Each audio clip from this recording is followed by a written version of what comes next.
Hey, what's going on, everyone? This is Mitch. Good Tuesday morning to you all. I hope you guys are doing great out there this morning and having a wonderful start to your day and a great week out there so far. We got a few things to discuss in this morning's video. And the thing that will take up most of the video is just trying to figure out what's next out there with the weather. I do think we're entering, I think we're kind of already in somewhat of a quiet period, which I am certainly grateful for. But when is things going to get active again? And someone made a great point in the comments a couple videos back saying, well, Mitch, the weather's always active. Well, it is, but when we say active, at least on this channel, we mean when is going to be our next significant storm system, high impact storm system. So we'll speak on that. I'm kind of already watching a storm potential for early next week that could bring the return of severe weather, but we're not going to overhype this to death. We're going to speak on what we know, how the pattern does support moisture return across the middle of the country, which this time of the year normally brings the opportunity for some severe weather. So we'll speak on that, a little bit about snow, but not a whole lot on that. Then we'll kind of nerd out with you guys about the pattern overall coming up as we round off February and get into the first several days of March. And then we'll talk about today's weather. So if you guys have not subscribed, certainly consider doing that. Like the video if you like it, and if anybody has anything that I can pray about or pray over, please put in the comments below. And as things settle down on the channel, the views are obviously dropping, so I do appreciate people who continue to tune in when things slow down. You truly are the core of this channel, and I appreciate you guys so much. The people that stick around when all the craziness kind of wears off.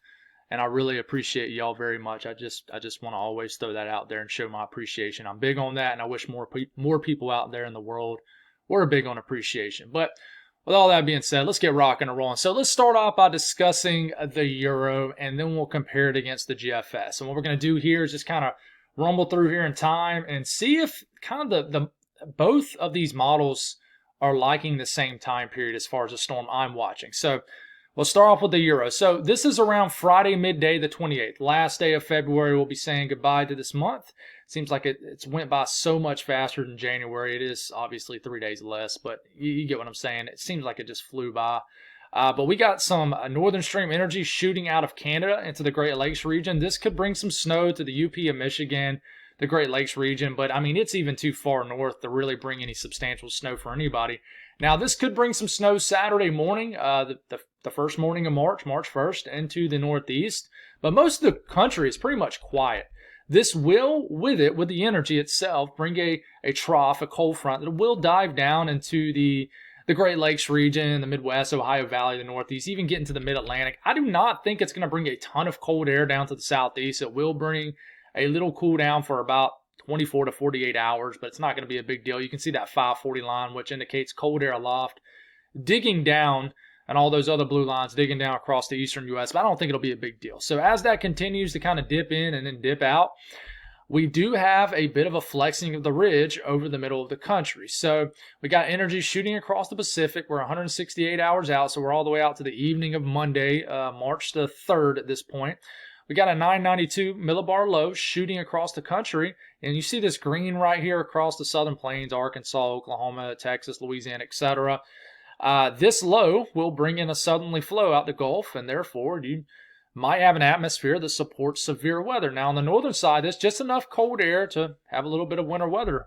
And then, as this begins to, we get about a week out. So we're about a week from today. Next Tuesday morning, March the 3rd, we have a developing low that is starting to strengthen and eject across the middle of the country with this trough ejection and multiple pieces of energy, short waves, if you will, riding the actual trough. And so as that happens, we get into midday Tuesday, so 990 low, going across Missouri. You see all the green down here. I know it just looks like green rain, but this could be storms.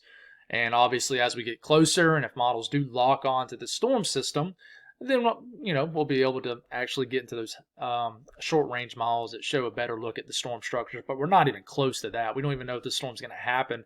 But 990 low right here, there could be a winter weather side of this. And then this starts to deepen into the 980s. So it's strengthening. Therefore, I do think we could have that powerful storm system. And remember, I've been talking about this I've been saying the 5th through the 10th, but this could get going as early as the 3rd and the 4th. And I've been liking that time period, really a few days into March for a powerful storm system, maybe 2. 985 millibar lows shooting across the Great Lakes region. This could bring a corridor of heavy snow, maybe somewhere for the Midwest. But we can get all lost in the details until the cows come home. At the end of the day, we don't know the details. But that low continues to ride across the Great Lakes on the Euro between day 7 and 10. So we're getting all the way into like next Wednesday. And, this could bring all kinds of weather. And then after that, I do think we'll get a shot of cold air probably midway late next work week. You can see the 540 line digging down. This indicates cold air. And I do think this will be the old dreaded March cool down that we seem to always get. Not everybody views it like that, of course, but, to me, once you start to get later in March, I always like early March to get one of those crazy freak snowstorms, for the South. But when you start to get to mid to late March, if it's going to happen, it needs to go on to happen because I'm starting to get ready for spring personally. But, this is past day 10, but it has a system developing here in a late winter and early spring type snowstorm. Remember, places like Denver, your snowiest month of the year, I believe, is March. So it's not out of the ordinary at all to get a crazy foot and a half snowstorm in Denver. But, you got this low cutting across the central and eastern U.S. This could do something funky, but, that's getting pretty far out. We really need to focus on that first storm system. So does the GFS have that storm early next week? Well, same thing. There's that Clipper diving in. It's much colder. This brings a shot of snow across the upper Great Lakes region, then some snow for the Northeast, maybe into the weekend. And then it gets quiet for a couple of days. We get into Sunday, and it does show the storm system. A little 1,004 millibar low pressure, in the panhandle of Texas. And we got some moisture right here, a little bit of snow, just enough cold air. But it doesn't really eject, and it just looks weaker. It looks flatter, and it doesn't do... It really comes in quicker, too. It comes in much quicker. So it's kind of broken up in two areas of energy. This one kind of scoots through, and then there is another one. So the GFS and the Euro differs in two different ways. One, the first impulse of energy, which is kind of this, comes in a few days early, and it's weaker. The second impulse of energy comes in a little bit later compared to the main system on the Euro. And here it is, 997 low, cutting across Kansas and the plains Tuesday evening. And, you got a cold weather side on this, a winter storm side is what I'm saying. And then we probably got a severe weather side on the south of the low. But even this isn't fully cutting. It's kind of going more zonal. So I don't know if a scenario like that would really bring severe weather. GFS really not buying a severe weather scenario. And the Euro just really has one main storm system. But that moves through. Who knows what that does? We get to about day 10. This tries to blossom into a winter storm across New England. And after that, some cold air around, but really bottled up to the north. We got a lot of southern stream energy shooting through. Looks like just a chilly rain. And, who knows? You can tell there's definitely some differences between the Euro and the GFS. Now, talking about the severe weather, I want to look at the Euro ensemble, not the Euro operational run itself. So, does the Euro ensemble sort of support its operational run? It somewhat does. There's kind of a dual jet setup here. This is the main trough. It's getting into Sunday morning. So remember I was talking to you about a cool down this weekend where we will have a period of below average temperatures for areas of the eastern U.S., a little cold front, and you can see the dip in the jet. That's what that is. And then here comes that storm system I was talking about for this weekend into early next week that begins to move in and brings its own associated jet with it. So we start to get into Sunday evening. This is at winds at 500 millibars. So that's like 18,000 feet up in the air, give or take 1,000 feet. Okay, so way up in the atmosphere. So just think of this as a lot of wind energy and a jet moving through.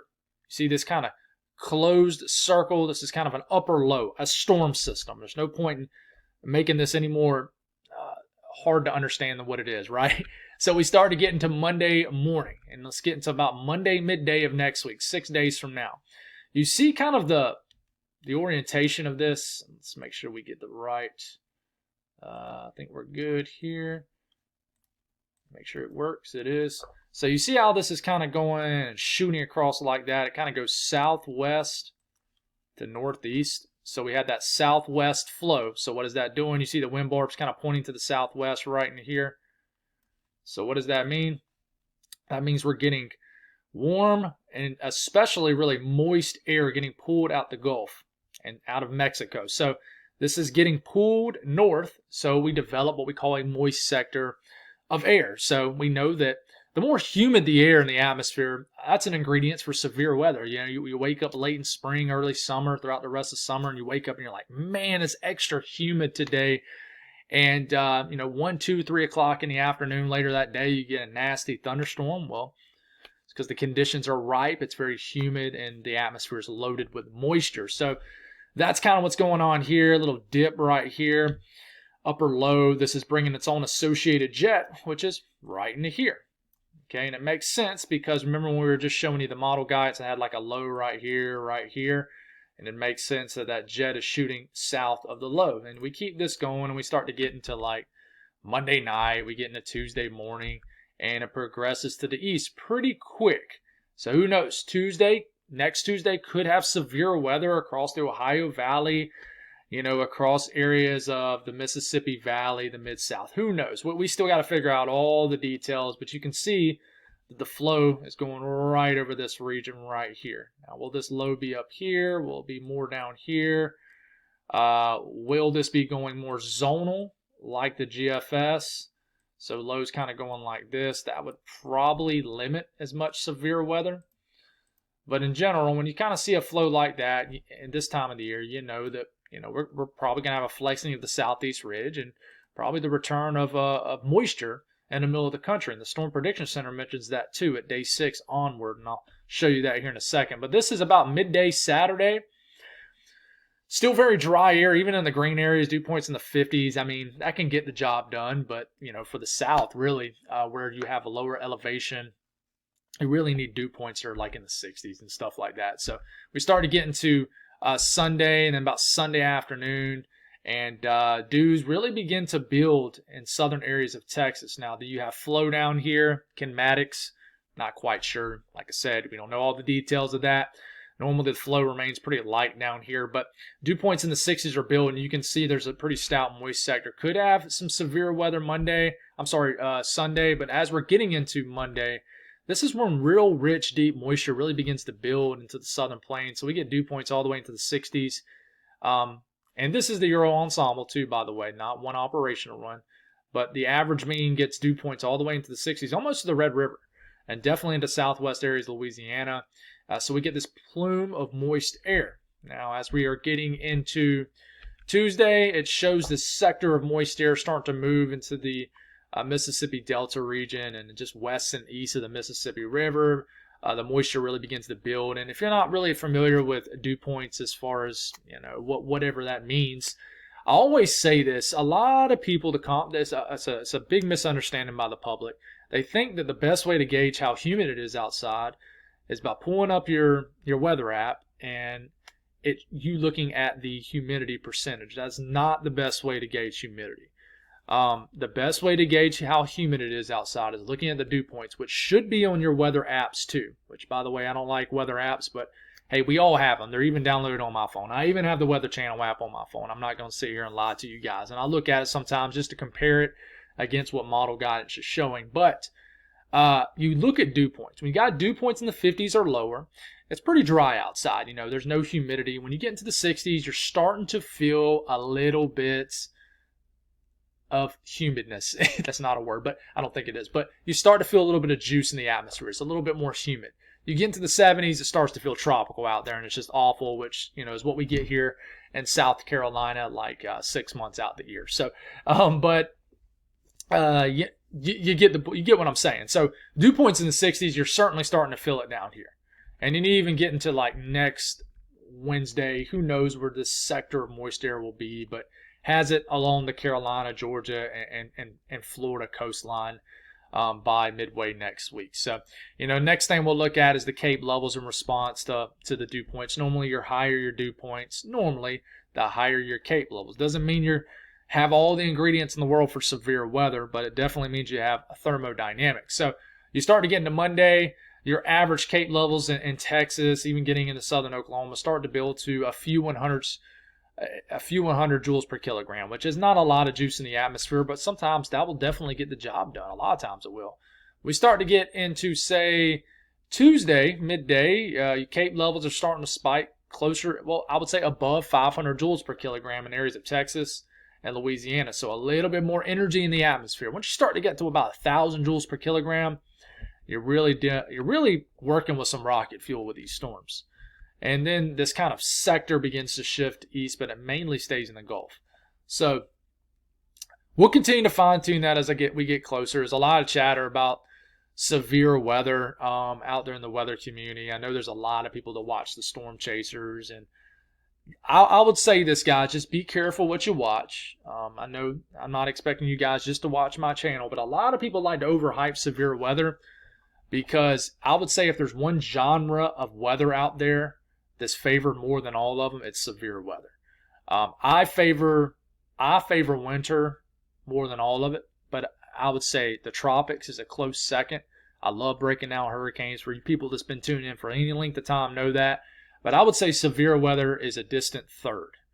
I like breaking it down, but I more so like going out there locally and experiencing it in nature and tracking thunderstorms.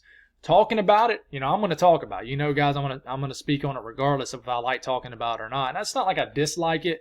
It's just not my favorite weather genre to talk about. It's really not. So, but it does say at day 6, which is Sunday pretty much, into Monday morning, predictability too low. And it goes on and says that day 7 and then day 8, which is Monday into Tuesday. Kind of the next step down is potential too low. When it starts to say predictability too low, that means they're kind of watching a time frame. That's the way I've always taken it. And it does say in general the overall pattern suggests moisture returning in the southern plains and parts of the southeast, with a broad trough in the western U.S. with a series of shortwave troughs, surface lows, advecting into the plains and eventually across the eastern U.S. And, it says this pattern will likely support one or more severe weather episodes, but pinpointing the exact day and all the details, basically, we just don't know. So the Storm Prediction Center sees it too. As far as snow, not a whole lot to talk about, guys. The pattern, remember we were talking a few days ago, and there was a lot of chatter about it, how, the pattern could support a really cold March, and it could for certain areas, and maybe even some late season snowstorms, and it could for certain areas. But that pattern has since shifted away over the last few days, and honestly, I'm here for it. I'm kind of done with winter personally.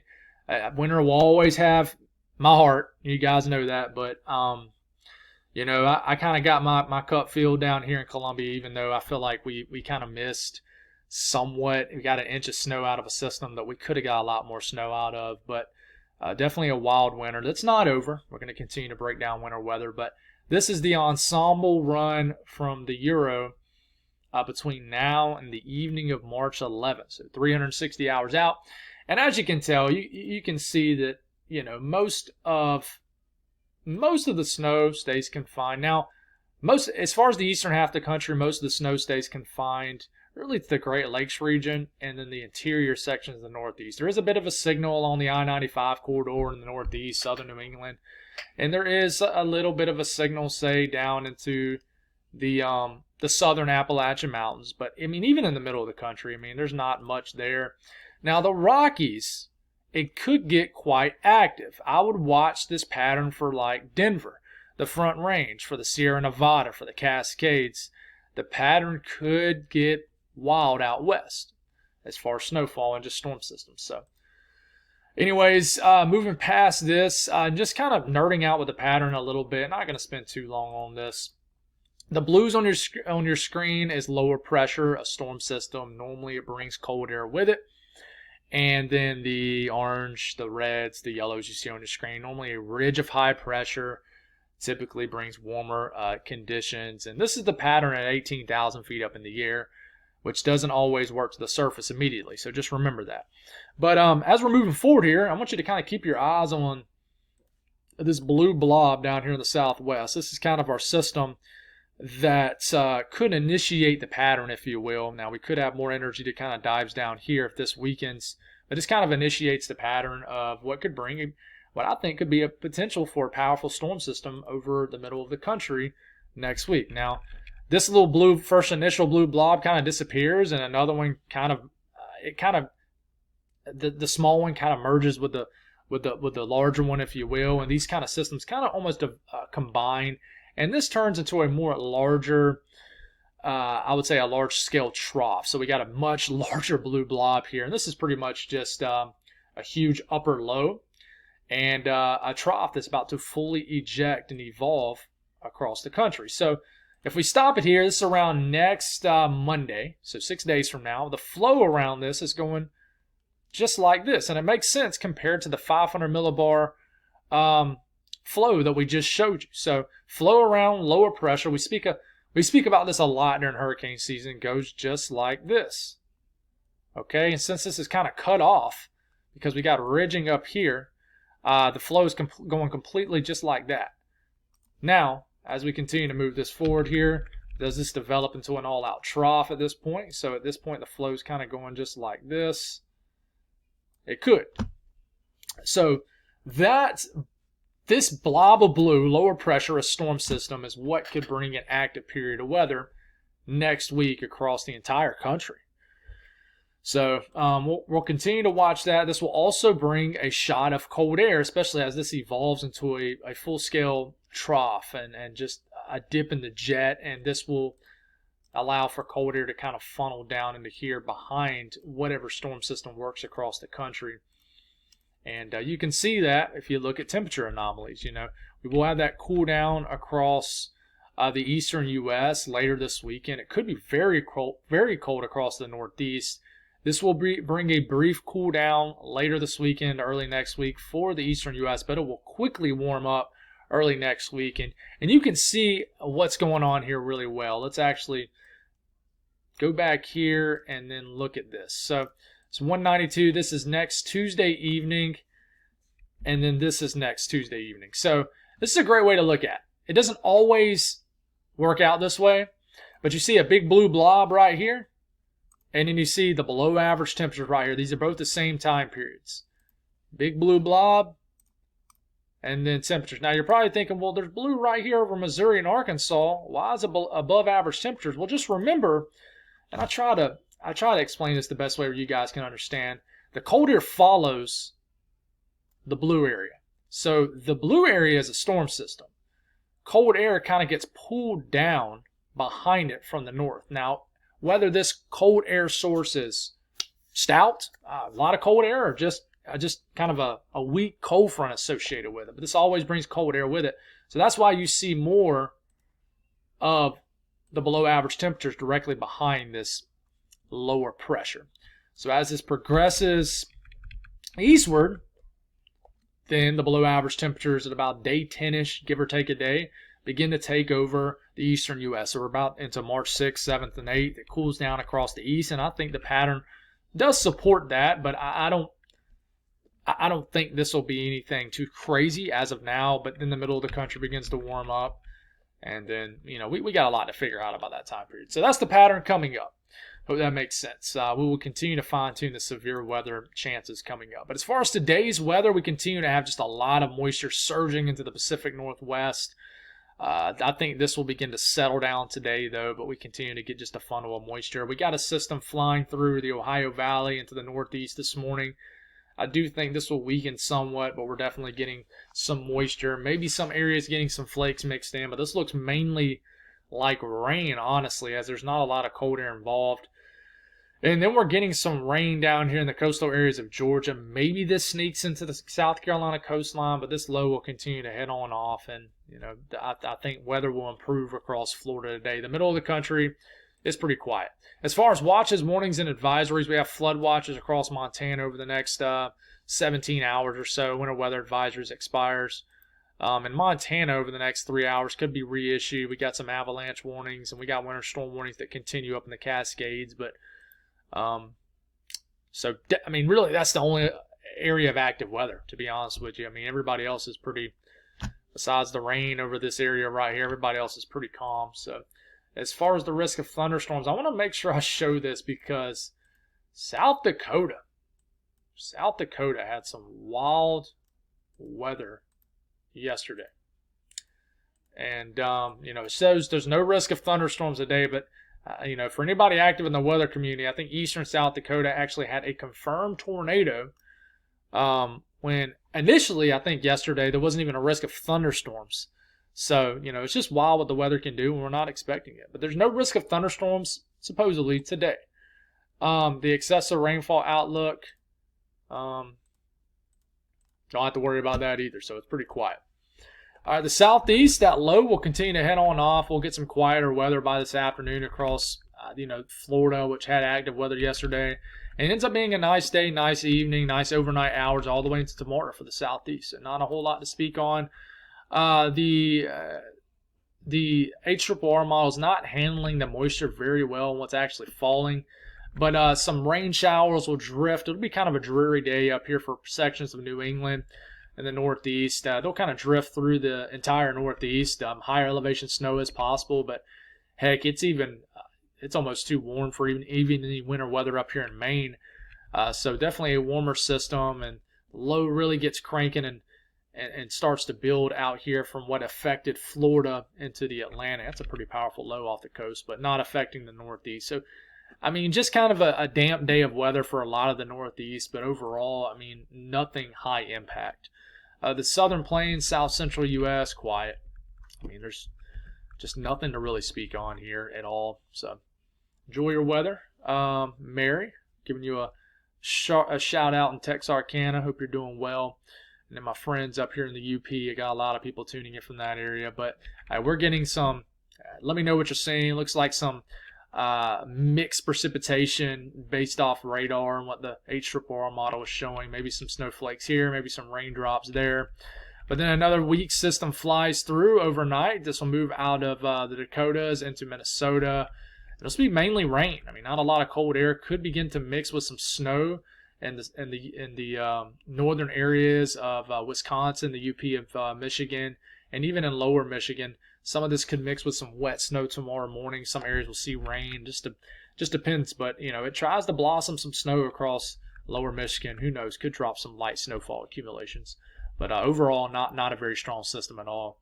And then the western U.S., you will begin to chill out after a very active last few days. The moisture feed will cut off, and you'll get some quieter weather as we're getting into tomorrow morning, but you have to deal with what you're dealing with this morning for the time being. But temperatures across the eastern U.S., it's not even really cold out there this morning.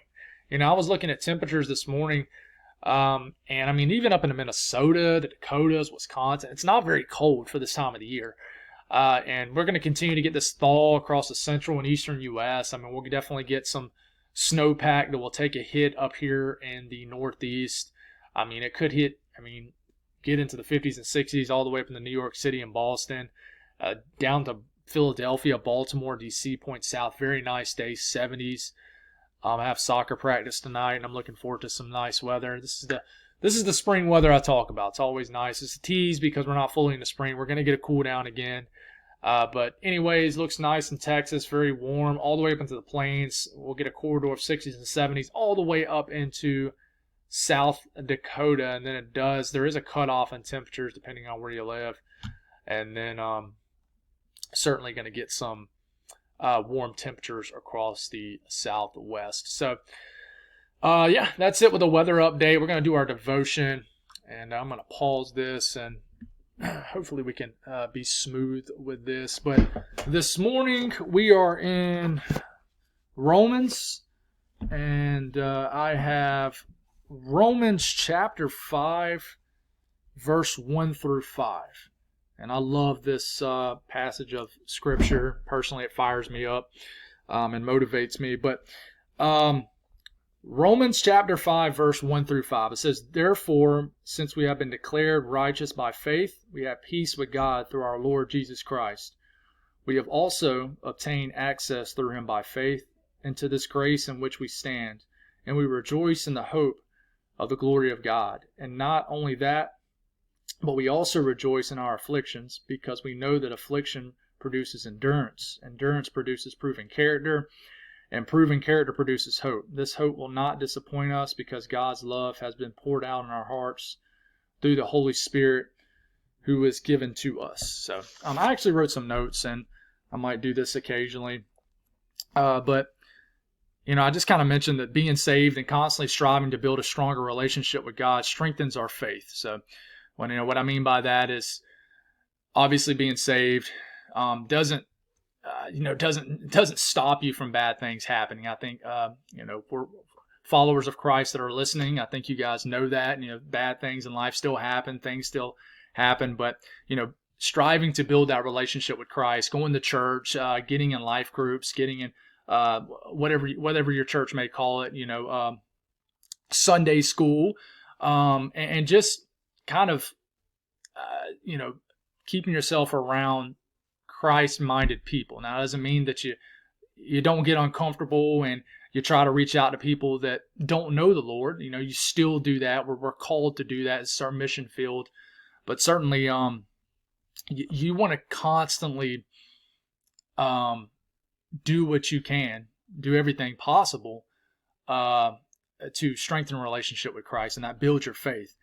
And it changes how we view and deal with adversity in life. It pushes us to lean on God in the struggles in life instead of worldly things. A lot of people, when they're struggling in life, they'll pick up the bottle, they'll do drugs.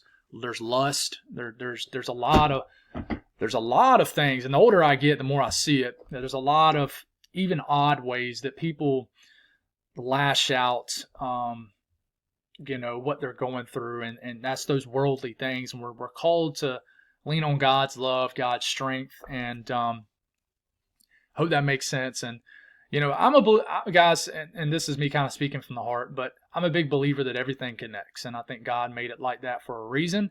And the older I get, the more I see that literally everything connects. I mean, the things that you're going through that right now, or the things that you went through when you were younger, I really believe you go through that for a reason. Now, do us as humans, sinners, do we strive off the path that God's leading us and we go another direction and we kind of put more harm on ourselves? Absolutely. I think we've all done that. We all have done it. But it's wild how it works. God always reroutes us. He continues to reroute us, and he tries to always just get us back to the path where he wants us to go. So, all these things, even though some of these things are not, some of these things we can't help. Things happen in life that, just life happens, right? Life gives us a nice uppercut, and we kind of have to pick and choose how we're going to take it. And then sometimes we bring it on ourselves. A lot of times we do. Regardless, we're called to lean on God's love, his strength, and have the ultimate faith that he's going to pull us through. So that's all I got. I just, if life punches you in the jaw today, if it knocks you on the side, just get back up and just remember that we're called to have endurance, like the scripture says, and it proves our character, it strengthens our character. Therefore, we can be warriors for Christ. God bless all y'all. Y'all have a wonderful day, and we'll talk to you again tomorrow. Hope you have a wonderful day.